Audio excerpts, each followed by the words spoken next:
북한 김정은의 여동생 김여정의 대남 협박성 발언에 대해 지성호 의원이 경고하고 나섰습니다. 이 지 의원은 꽃제비 출신으로 미래통합당 당선자로 21대 국회 의정활동을 시작을 했죠.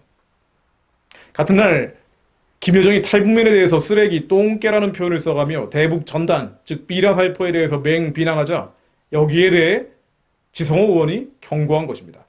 지 의원은 탈북민에 대해서 함부로 말하지 말라고 하면서 북한 주민의 알 권리를 충족시켜야 된다라고 했습니다. 또 현 정부에 대해서는 북한 정권에만 맞춘 대북 정책은 희망이 없다라고도 지적했습니다. 북한 주민과 북한 정권을 분리시킨 것이죠. 그렇습니다. 북한 주민들은 포갑당하는 가련한 사람들이고 북한 정권은 그들을 포갑하는 난폭한 권력이죠. 주민을 돕는다 하면서 정권을 돕는 것은 체제 지원이 될 뿐이죠. 이 부분을 지적한 겁니다. 새로 구성된 21대 국회를 보면 지성호 의원 혼자 할 말을 하고 할 일을 하는 것 같다는 느낌을 받습니다. 180석을 거머쥔 여당은 삼권 분립, 민주주의의 근간을 흔드는 폭주를 계속하고 있는 것 같고요. 제1야당이라는 미래통합당은 가치도 이념도 원칙도 버린 것 같습니다. 300석 국회에서 103석으로 뭘 할 수 있겠느냐라고 미래통합당은 이야기하지만 아무것도 안 하는 게 문제가 아니라 문제가 되는 것을 하는 게 더 큰 문제가 되고 있지요. 자유민주주의 시장경제라는 대한민국의 보수적 가치, 지켜야 될 가치에 대해 아예 언급조차 하지 않으려 하고 국민기본소득제 같은 포퓰리즘 정책에 앞장서는 것, 이것은 심각한 것이죠. 반면에 지성호 의원은 두드러집니다.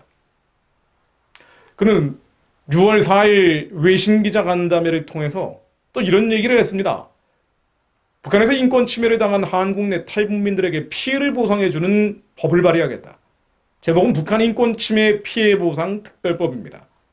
지 의원 발언에 따르면요, 북한의 인권 침해 피해자인 북한 이탈 주민들이 제도적으로 보상받을 수 있는 법안을 만들어내는데 노력할 것이라며 폭압적인 북한 정권으로부터 고통을 받았던 한국 내 탈북민들의 눈물을 닦아주겠다고 했습니다.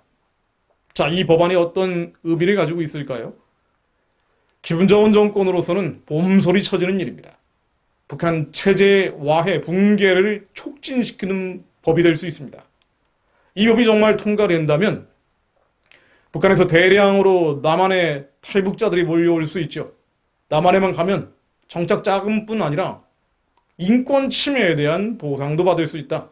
그야말로 자유민주적 기본 질서에 의한 평화 통일을 앞당기는 법이 될 수 있습니다. 아마도 이 법이 통과되는 과정에서 지성호 의원은 엄청난 공격을 받을 가능성이 있고요. 한국의 퇴폐적인 언론으로부터 집중적인 비난도 쏟아질 것입니다. 그러나 어쨌든 지 의원은 이 법을 통과시키겠다라고 선포했습니다. 또 자신의 의원실을 북한 이탈 주민 권익센터로 운영하고 있다면서 경제적 자립 향상 등 탈북민들의 권익 증진을 위해 모든 역량을 집중할 것이라고 했습니다. 또 2016년 제정된 한국의 북한인권법이 있는데요. 이 북한인권법에 따라서 북한인권재단이 출범해야 되는데 지금 출범하지 않고 있죠. 일부 정당 일부 의원들이 반대하고 있기 때문에 말입니다. 북한인권재단이 조속히 출범할 수 있도록 노력하겠다라는 이야기도 했습니다. 함경북도 회령 출신인 지성호 의원은 어린 시절 북한에서 먹을 것을 구하러 석탄열차에 올라갔다 떨어졌죠. 그래서 왼팔과 왼다리가 절단되는 사고를 당했습니다. 사고 이후에 북한에서는 꽃제비로 생활을 하다 2006년 탈북을 했고요. 그 이후에 북한 인권 운동을 해왔습니다. 국제사회에 북한 인권의 실상을 알리기 위해 지속적인 노력을 해왔죠. 또한 그는 기독교인입니다. 한국의 국회의원 중에는 개인적으로 만나보면요, 야당은 말할 필요도 없고 여당에도 보수적인 사람이 있습니다. 우파라고 스스로 생각하는 사람도 있습니다. 애국심 있는 인물도 있습니다. 전혀 믿기지 않으시겠지만 개인적으로 만나보면 그런 생각들을 피력하는 사람들이 있습니다. 독실한 신앙인을 자처하는 이도 만나본 적이 있죠. 그러나 정말 지켜야 될 가치, 그것을 위해 해야 할 말, 해야 할 일을 하는 데는 눈치를 봅니다. 세상과 타협하고 권력, 이 종자기 같은 간장그릇같이 작은 자신의 권력을 지키기 위해 발버둥을 치죠. 아마도 편하게 살아서 저런 것이 아닌가, 험한 시절을 겪어보지 않아서 그런 것이 아닌가라는 생각도 드는데요.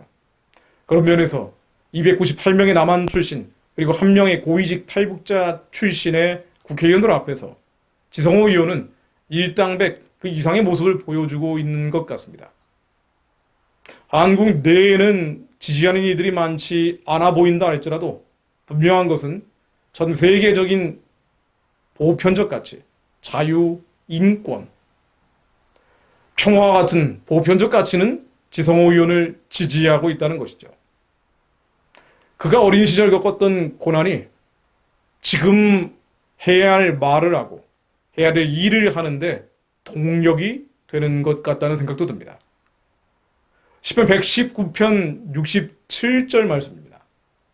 고난에 대한 이야기인데요. 고난당하기 전에는 내가 그릇 행하였더니 이제는 주의 말씀을 지키나이다. 주는 선하서 선을 행하시오니 주의 율례들로 나를 가르치소서. 교만한 자들이 거짓을 지어 나를 치려 하였사오나 나는 전심으로 주의 법도들을 지키리이다. 그들의 마음은 살쪄서 기름덩이 같으나 나는 주의 법을 즐거워하나이다. 고난당하는 것이 내게 유익이라. 이로 말미암아 내가 주의 율례들을 배우게 되었나이다. 주의 입의 법이 내게는 천천 금은보다 좋으니이다. 지성호 의원이 하나님의 말씀에 의지하여 주의 법을 즐거워함으로 그의 힘과 능력이 아니라 하나님의 권능으로 2,400만 북한 주민들의 해방과 구원을 앞당기는 한국의 의인이 되기를 바랍니다.